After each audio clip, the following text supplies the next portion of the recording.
ನಾನು ಪಲ್ಲವಿ ಇಂಗಳಗಿ ಆಗಿದ್ದು KLE ಸೊಸೈಟಿಯ ಶ್ರೀಮತಿ ಯಶೋಧಾದೇವಿ ಗಂಗಾಧರ್ ಕುಲಗುಡೆ ಶಿಕ್ಷಣ ಮಹಾವಿದ್ಯಾಲಯ Athani.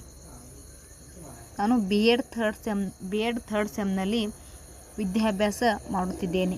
Shrimati doctor N.C. Patil madam ಇವರ ಮಾರ್ಗದರ್ಶನದಲ್ಲಿ ಇಂದು ನಾನು ಕ್ಷೇತ್ರಾಧಾರಿತ ಸಂಪನ್ಮೂಲಗಳಲ್ಲಿ ಶಾಲಾ ಕೈತೋಟದ ಬಗ್ಗೆ ಸೆಮಿನಾರ್ ಮಾಡುತ್ತಿದ್ದೇನೆ. ಕ್ಷೇತ್ರಾಧಾರಿತ ಸಂಪನ್ಮೂಲಗಳು, ಶಾಲಾ ಕೈತೋಟದ ಪೀಠಿಕೆ, ಶಾಲಾ ಕೈತೋಟವನ್ನು ಸಿದ್ಧಪಡಿಸುವಿಕೆ, ಶಾಲಾ ಕೈತೋಟದ ಪ್ರಯೋಜನಗಳು, ಶಾಲಾ ಕೈತೋಟದ ಉಪಸಂಹಾರ. ಶಾಲಾ ತೋಟದ ಪೀಠಿಕೆ. ಒಂದು ಆದರ್ಶ ಶಾಲೆಗೆ ಅಂದವಾದ ಶಾಲಾ ಕೈತೋಟವೇ ಭೂಷಣ. ಯಾವುದೇ ಒಂದು ಶಾಲೆಗೆ ಒಂದು ಅಂದವಾದ ಶಾಲಾ ಕೈತೋಟ, ಅದರ ಮುಂದೆ ಇರುವಂತಹ ಗಾರ್ಡನ್ ಮುಖ್ಯವಾಗಿರುತ್ತದೆ. ಅದು ಶಾಲೆಯ ಆಂತರಿಕ ಹಾಗೂ ಬಾಹ್ಯ ಸೌಂದರ್ಯವನ್ನು ಹೆಚ್ಚಿಸುತ್ತದೆ. ಶಾಲೆಯ ಮುಂದೆ ಇರುವಂತಹ ಒಂದು ವಾತಾವರಣವನ್ನು ಮತ್ತು ಒಳಗೆ ಇರುವಂತಹ ವಾತಾವರಣವನ್ನು ಹೆಚ್ಚಿಸಲು ಈ ಒಂದು ಕೈತೋಟವು ಸಹಾಯ ಮಾಡುತ್ತದೆ. ಪ್ರತಿಯೊಂದು ಶಾಲೆಯು ಒಂದು ಸುಂದರವಾದ ಶಾಲಾ ಕೈತೋಟವನ್ನು ಹೊಂದಿರಬೇಕು. ಯಾಕಂತಂದ್ರೆ ಶಾಲಾ ಕೈತೋಟ ಇತ್ತಂದ್ರೆ ಶಾಲೆಯ ಮುಂದಿರುವಂತಹ ವಾತಾವರಣ ಕೂಡ ಚೆನ್ನಾಗಿರುತ್ತದೆ. ಶಾಲಾ ಕೈತೋಟದ ಸಹಾಯವಿಲ್ಲದೆ ಸಸ್ಯಶಾಸ್ತ್ರದ ಕಲಿಕೆಯು ಪರಿಣಾಮಕಾರಿ ಎನಿಸದು.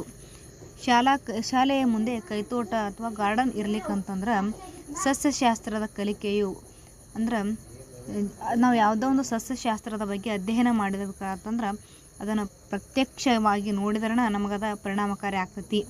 ಇಲ್ಲಂತಂದ್ರೆ ಅದು ಪರಿಣಾಮಕಾರಿ ಅನಿಸಂಗಿಲ್ಲ ರೀ. ಜೀವವಿಜ್ಞಾನದ ಬೋಧನೆ ಕಲಿಕೆಯ ಪ್ರಕ್ರಿಯೆಗಳನ್ನು ಶಾಲಾ ಕೈತೋಟವು ಅರ್ಥಪೂರ್ಣಗೊಳಿಸಿ ವಿದ್ಯಾರ್ಥಿಗಳ ಮಾನಸಿಕ ಕ್ಷಿತಿಜವನ್ನು ಹೆಚ್ಚಿಸುವಲ್ಲಿ ಸಹಾಯ ಮಾಡುತ್ತದೆ. ವಿದ್ಯಾರ್ಥಿಗಳೇನ ನೋಡಿರಂಗಿಲ್ಲ ರೀ, ಆದ್ರೆ ಅಲ್ಲಿ ನಮ್ಮಲ್ಲೇ ಗಾರ್ಡನ್ ಒಳಗಿದ್ದು ಅಂದ್ರೆ ಯಾವಾಗಲೂ ನೋಡಬಹುದು. ಮತ್ತು ಅವ್ರ ಮಾನಸಿಕ ಇರ್ಬೋದಲ್ರಿ, ಇರ್ಲಿಕ್ಕೆ ಇಲ್ಲ ಅಂಥೇಳಿ ಅನ್ಕೋತಿರ್ತಾರೆ.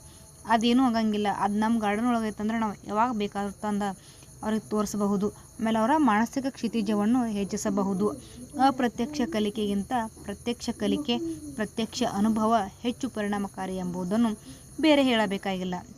ಹೆಂಗಂತಂದ್ರೆ ಅಪ್ರತ್ಯಕ್ಷ ಅದನ್ನು ನಾವು ನೋಡ್ಲಿಕ್ಕಂದ್ರೆ ಕಲಿಕೆಗಿಂತ ಪ್ರತ್ಯಕ್ಷ ಕಲಿಕೆ, ಅದು ನಾವು ನೋಡ್ಲಾರ್ದನ್ನ ಕಲಿಯೋದಕ್ಕಿಂತನೂ ನೋಡಿ ಕಲಿಯೋದ್ರೊಳಗೆ ಬಹಳ ಅರ್ಥಪೂರ್ಣ ಐತಿ.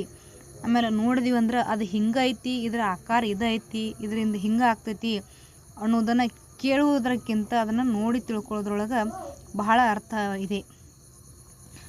ಆಮೇಲೆ ಅದನ್ನ ಹೇಳುವುದಕ್ಕಿಂತಲೂ ಮಾಡುವುದು, ಪ್ರಾಯೋಗಿಕವಾಗಿ ಮಾಡುವುದು ಬಹಳ ಮುಖ್ಯವಾಗಿದೆ. ಶಾಲಾ ಕೈತೋಟವನ್ನು ಸಿದ್ಧಪಡಿಸುವಿಕೆ. ಶಾಲಾ ಕೈತೋಟವನ್ನು ನಿರ್ಮಿಸಲು ಸಾಕಷ್ಟು ಸ್ಥಳಾವಕಾಶ ಬೇಕು. ಶಾಲೆಯನ್ನು ನಾವು ಒಂದು ಸ್ಥಳಾವಕಾಶ ಹೊಂದಿರುವಂಥ ಸ್ಥಳಗಳಲ್ಲೇ ಸ್ಥಾಪಿಸಬೇಕು. ಯಾಕಂತಂದ್ರೆ ಅದರ ಮುಂದೆ ನಾವು ಗಾರ್ಡನನ್ನು ತಯಾರಿಸಿಕೊಳ್ಳಲು ಸಾಕಷ್ಟು ಒಂದು ಸ್ಥಳ ಬೇಕಾಗಿರುತ್ತದೆ. 2. ಶಾಲಾ ಕೈತೋಟ ನಿರ್ಮಿಸಲು ಉತ್ತಮ ಮನಸ್ಸು, ವೇಳೆ, ಪರಿಶ್ರಮದ ಸಂಯಮ, ಕಾಳಜಿ ಹಾಗೂ ಕಾರ್ಯನಿಷ್ಠೆಗಳು ಬೇಕು. ಶಾಲಾ ಕೈತೋಟವನ್ನು ನಿರ್ಮಿಸಬೇಕಾದ್ರೆ ಟೈಮ್ ಬೇಕ್ರಿ. ಆಮೇಲೆ ಅದನ್ನ ಮಾಡಬೇಕು ಅಂಥೇಳಿ ಒಂದು ಮನಸ್ಸು ಇರಬೇಕು. ಆಮೇಲೆ ಅದ್ರ ಮೇಲೆ ಪರಿಶ್ರಮ ಇರಬೇಕು. ಅದ್ರ ಮೇಲೆ ಆದ್ರೆ ಮಾಡೋಣ ಬಿಟ್ರೆ ಬಿಡೋಣ ಅಂತ ಹೀಗೆಲ್ಲ ನಾವು ಮಾಡಬೇಕು ಅನ್ನುವಂಥ ಒಂದು ಪರಿಶ್ರಮ ಇರಬೇಕು. ಅದ್ರ ಮೇಲೆ ಕಾಳಜಿ ಅನ್ನುವಂಥದ್ದು ಮತ್ತು ಕಾರ್ಯನಿಷ್ಠೆಗಳು ಬೇಕು. 3. ಶಾಲಾ ಕೈತೋಟವು ಜೀವವಿಜ್ಞಾನ ಪ್ರಯೋಗಾಲಯಕ್ಕೆ ಹೊಂದಿಕೊಂಡಿದ್ದರೆ ಬಹಳ ಉತ್ತಮ. ಶಾಲಾ ಕೈತೋಟವು ನಮ್ಮ ಪುಸ್ತಕ ಒಳಗೆ ಬರುವಂಥ ಜೀವವಿಜ್ಞಾನದಲ್ಲಿ ಬರುವಂಥ ಉತ್ತಮವಾದಂತಹ ಶಾಲಾ ಕೈತೋಟವು ಜೀವವಿಜ್ಞಾನ ಪ್ರಯೋಗಾಲಯಕ್ಕೆ ಹೊಂದಿಕೊಂಡಿದ್ದರೆ ಅಂದರೆ ಪುಸ್ತಕ ಒಳಗೆ ಬರುವಂಥ ಸಸ್ಯಗಳನ್ನು ನಾವು ಅಲ್ಲಿ ಬೆಳೆಯುವುದರ ಮೂಲಕ ಅದು ಬಹಳ ಉತ್ತಮ ಕಾರ್ಯವನ್ನು ನಿರ್ವಹಿಸುತ್ತದೆ. 4. ಕೈತೋಟಕ್ಕಾಗಿ ಸೂಕ್ತ ನೀರಿನ ವ್ಯವಸ್ಥೆ ಇರಬೇಕು. ಕೈತೋಟದಲ್ಲಿ ಇರುವಂತಹ ಗಿಡ ಮರಗಳಿಗೆ ನೀರು ಹಾಯಿಸೋಕೆ ಯಾವುದೋ ಒಂದು ಬೋರ್ ಆಗಲಿ, ನೀರಿನ ವ್ಯವಸ್ಥೆ ಚೆನ್ನಾಗಿರ್ಬೇಕ್ರಿ. 5. ಕೈತೋಟದ ಸುತ್ತಲೂ ಬೇಲಿ ಇರಬೇಕು. ಕೈತೋಟ ಸುತ್ತಲೂ ನೀವೆಲ್ಲ ಗಾರ್ಡನ್ ಮಾಡಿರ್ತೀರಿ, ಆಮೇಲೆ ಯಾವುದಾರೆ ಬಂದು ದನ ಕರುಗಳು ಬಂದು ಹಾದೋದು ಅಂದ್ರೆ ಅವೆಲ್ಲ ಹಾಳಾಗ್ತತಿ. ಅದಕ್ಕೆ ಅದು ಹಾಳಾಗಬಾರ್ದು ಅಂಥೇಳಿ ಇತ್ತಂದ್ರೆ ಅದ್ರ ಸುತ್ತಲೂ ನಾವು ತಂತಿಯ ಬೇಲಿಗಳನ್ನು ಅಳವಡಿಸಬೇಕು. 6. ಕೈತೋಟದಲ್ಲಿ ವಿವಿಧ ರೀತಿಯ ಸಸ್ಯಗಳಾದ ಫರ್ನ್ಗಳು, ಕ್ಯಾಪ್ಟಸ್, ಯುಫೋರ್ಬಿಯಾ, ವಿವಿಧ ಬಳ್ಳಿಗಳು, ಹೂ ಹಾಗೂ ಹಣ್ಣಿನ ಗಿಡಗಳನ್ನು ಮತ್ತು ಲಾನ್ ಹುಲ್ಲನ್ನು ಬೆಳೆಸಬೇಕು. ಕೈತೋಟದಲ್ಲಿ ಸಸ್ಯಗಳನ್ನು, ಆಮೇಲೆ ಹಣ್ಣು ಗಿಡಗಳನ್ನು, ಆಮೇಲೆ ಹುಲ್ಲು ಇರುವುದರಿಂದ ಭಾಳ ಚಂದ ಕಾಣ್ತೈತೆ ರೀ ಗಾರ್ಡನ್ನ. ಅದಕ್ಕಾಗಿ ನಾವು ಈ ರೀತಿಯ ಗಿಡ ಮರಗಳನ್ನು ಬೆಳೆಸಬೇಕು. 7. ಸಸ್ಯಗಳಿಗೆ ಸಕಾಲದಲ್ಲಿ ನೀರು ಗೊಬ್ಬರವನ್ನು ಪೂರೈಸಬೇಕು. ಸಸ್ಯಗಳಿಗೆ ಯಾವಾಗ ಬೇಕು ಅದನ್ನು ನೋಡ್ರೆ ಗೊತ್ತಾಗ್ತದೆ ನಾವು ಅದು ಒಣಗೈತಿ, ಆಮೇಲೆ ಅದಕ್ಕೆ ನೀರು ಹಾಕಬೇಕು, ಆಮೇಲೆ ಇದು ಇನ್ನೂ ಒಂದು ಸ್ವಲ್ಪ ಜಾಸ್ತಿ ಬೆಳಿಬೇಕಾದ್ರೆ ಗೊಬ್ಬರವನ್ನು ಹಾಕಬೇಕು. ಅವು ಯಾವ ಟೈಮಿಗೆ ಬೇಕಾಗಿರ್ತೈತೆ ಅಲ್ರಿ, ಆ ಟೈಮ್ ಒಳಗೆ ನಾವು ಅದನ್ನ ಗೊಬ್ಬರ ಮತ್ತು ನೀರನ್ನು ಸಸ್ಯಗಳಿಗೆ ಪೂರೈಕೆ ಮಾಡಬೇಕು. 8. ಶಾಲಾ ಕೈತೋಟದಲ್ಲಿ ಸ್ವಚ್ಛತೆಯನ್ನು ಕೈಗೊಳ್ಳಲು ಆಗಾಗ ಕಸೆ ಕಳೆ ತೆಗೆಯುತ್ತಿರಬೇಕು. ಶಾಲಾ ಕೈತೋಟವನ್ನು ಬರೀ ಬೆಳೆಸುವುದಷ್ಟೇ ಅಲ್ರಿ, ಬರೀ ಹಚ್ಚಿ ಬಿಡೋದಲ್ಲ, ಅದರೊಳಗೆ ಸ್ವಚ್ಛತೆಯನ್ನು ಕಾಪಾಡಬೇಕು ರೀ. ಆಮೇಲೆ ಆಗಾಗ ಕಸ ಕಡ್ಡಿಗಳಂತಹ ಬಿದ್ದಿರ್ತೈತಿ, ಅದನ್ನೆಲ್ಲ ನಾವು ಸ್ವಚ್ಛ ಮಾಡಬೇಕು. ಆಮೇಲೆ ಮಣ್ಣನ್ನು ತಿರುಗಿ ಹಾಕ್ತಾ ಇರಬೇಕು. ಹಿಂಗೆ ಮಾಡೋದ್ರಿಂದ ಶಾಲಾ ಕೈತೋಟವು ಬಹಳ ಸುಂದರವಾಗಿ ಬೆಳೆಯುತ್ತದೆ. 9. ಸಸ್ಯಗಳನ್ನು ವಿವಿಧ ಕೀಟಗಳಿಂದ ಮತ್ತು ರೋಗಗಳಿಂದ ರಕ್ಷಿಸಬೇಕು.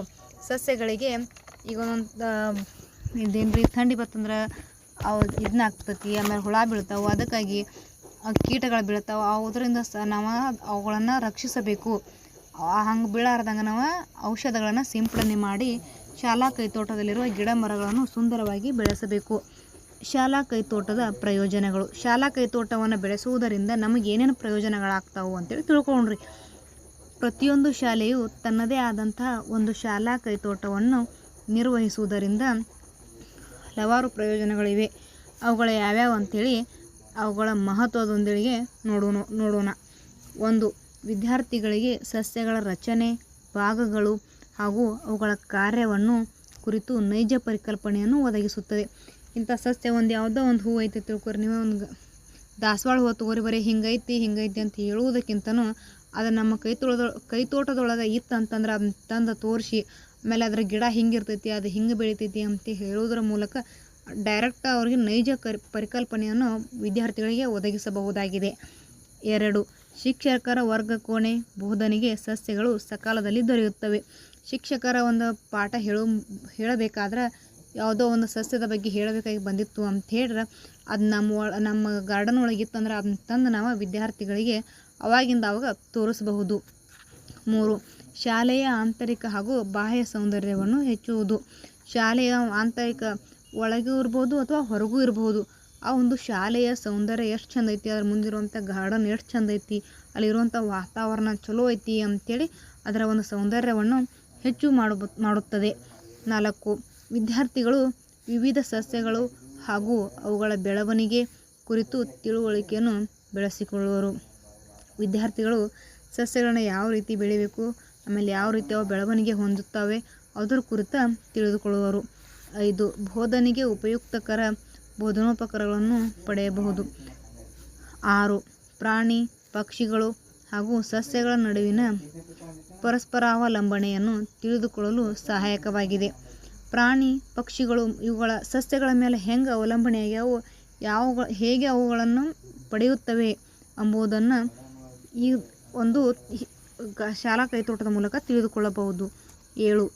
ವಿದ್ಯಾರ್ಥಿಗಳಲ್ಲಿ ಶಿಸ್ತು, ಸೌಂದರ್ಯ ಪ್ರಜ್ಞೆ, ನಿಸರ್ಗ ಪ್ರೇಮ ಮುಂತಾದ ಅಂಶಗಳನ್ನು ಬಲಗೊಳಿಸುವುದು. ವಿದ್ಯಾರ್ಥಿಗಳಲ್ಲಿ ನಿಸರ್ಗ ಪ್ರೇಮ, ವಾತಾವರಣ ಅದರ ಒಂದು ಪ್ರೀತಿಯನ್ನು ಈ ಅಂಶಗಳನ್ನು ಅವರಲ್ಲಿ ಬಲಗೊಳಿಸಬಹುದು, ಅಂದರೆ ಹೆಚ್ಚು ಮಾಡಬಹುದು. 8. ವಿದ್ಯಾರ್ಥಿಗಳು ಅನೇಕ ಕೀಟಗಳು, ವಿಘಟಕ ಜೀವಿಗಳ ಜೀವನ ಕ್ರಮವನ್ನು ಪ್ರತ್ಯಕ್ಷ ರೂಪದಲ್ಲಿ ಕಾಣುವರು. ಈಗ ರೈತನ ಮಿತ್ರ ಎರೆಹುಳು ಅಂತ ಹೇಳ್ತೀವಿ, ಆ ಒಂದು ಎರೆಹುಳು ಅಥವಾ ಕೀಟಗಳ ಬಗ್ಗೆ ನಾವು ಆ ಒಂದು ಕೈತೋಟದಲ್ಲಿ ಅದ್ರ ಬಗ್ಗೆ ಕ್ಲಿಯರಾಗಿ ತಿಳಿದುಕೊಳ್ಳಬಹುದು, ಪ್ರತ್ಯಕ್ಷವಾಗಿ ಅವುಗಳನ್ನು ನಾವು ಕಾಣಬಹುದಾಗಿದೆ. 9. ತೋಟದ ಉತ್ಪನ್ನಗಳನ್ನು ಮಾರಿ ಬಂದ ಹಣದಿಂದ ಅಭಿವೃದ್ಧಿ ಕಾರ್ಯಗಳನ್ನು ಕೈಗೊಳ್ಳಬಹುದು. ತೋಟದಲ್ಲಿ ಹಚ್ಚಿರುವಂಥ ಹಣ್ಣುಗಳನ್ನು ಮಾರಿ ಬಂದಂಥ ಹಣದಿಂದ ಆ ಒಂದು ಕೈತೋಟದಲ್ಲಿ ಇನ್ನೂ ಹೆಚ್ಚಿನ ಅಭಿವೃದ್ಧಿಯನ್ನು ಕೈಗೊಳ್ಳಬಹುದಾಗಿದೆ. 10. ವಿದ್ಯಾರ್ಥಿಗಳಲ್ಲಿ ಸೃಜನಾತ್ಮಕತೆ ಹಾಗೂ ಆತ್ಮವಿಶ್ವಾಸವನ್ನು ಬೆಳೆಸಬಹುದಾಗಿದೆ. ವಿದ್ಯಾರ್ಥಿಗಳಲ್ಲಿ ಸೃಜನಾತ್ಮಕತೆ ಅಂದ್ರೆ ಒಟ್ಟಿಗೆ ಇರುವುದು, ಆಮೇಲೆ ಆತ್ಮವಿಶ್ವಾಸವನ್ನು ಬೆಳೆಸಬಹುದಾಗಿದೆ. ಆಮೇಲೆ ಶಾಲಾ ಕೈತೋಟದ ಉಪಸಂಹಾರ. ಒಂದು ಆದರ್ಶವಾದ ಅಂದವಾದ ಶಾಲಾ ಕೈತೋಟವೇ ಭೂಷಣವಾಗಿದೆ. ಅದು ಶಾಲೆಯ ಆಂತರಿಕ ಹಾಗೂ ಬಾಹ್ಯ ಸೌಂದರ್ಯವನ್ನು ಹೆಚ್ಚಿಸುತ್ತದೆ. ವಿದ್ಯಾರ್ಥಿಗಳಿಗೆ ಮಾನಸಿಕ ನೆಮ್ಮದಿ ಸಿಗುವುದು. ವಿದ್ಯಾರ್ಥಿಗಳಿಗೆ ತಮಗೆ ಬೇಸರ ಆಯಿತು, ಕಲಿಯೋದ ಬೇಸರ ಆಯ್ತು ಅಂದ್ರೆ ಆ ಶಾಲಾ ಒಂದು ಗಾರ್ಡನ್ ಒಳಗೆ ಹೋಗಿ ಕುಂತು ತಮ್ಮ ಟೈಮನ್ನು ಸ್ಪೆಂಡ್ ಮಾಡಬಹುದು. ಆಮೇಲೆ ವಿದ್ಯಾರ್ಥಿಗಳಲ್ಲಿ ಶ್ರಮ, ಗೌರವ, ಪರಿಶ್ರಮದ ಭಾವನೆ ಬೆಳೆಯುವುದು. ವಿದ್ಯಾರ್ಥಿಗಳ ಜ್ಞಾನ ಗ್ರಹಣೆಗೆ ಶಾಂತವಾಗಿರುವಂತಹ ವಾತಾವರಣ ಈ ಒಂದು ಶಾಲಾ ಕೈತೋಟದಲ್ಲಿ ದೊರೆಯುವುದು. ವಿದ್ಯಾರ್ಥಿಗಳ ಮನೆಯಲ್ಲಿ ಯಾವುದೋ ರೀತಿ ಸ್ಟಡಿ ಮಾಡಿರ್ಲಿಕ್ಕಂದ್ರೆ, ಆಮೇಲೆ ಅವ್ರಿಗೆ ಅಲ್ಲಿ ಮನ್ಯಾಗ ಯಾವುದೋ ರೀತಿ ಕಿರಿಕಿರಿ ಇತ್ತಂದ್ರೆ ಈ ಒಂದು ಗಾರ್ಡನ್ ಒಳಗೆ ಕುಂತು ಸ್ಟಡಿ ಮಾಡೋಕ್ಕೆ ಒಳ್ಳೆಯ ಅವಕಾಶವನ್ನು ಕೂಡ ಈ ಒಂದು ಶಾಲಾ ಕೈತೋಟದ ಮೂಲಕ ಪಡೆಯುತ್ತಾರೆ. Thank you.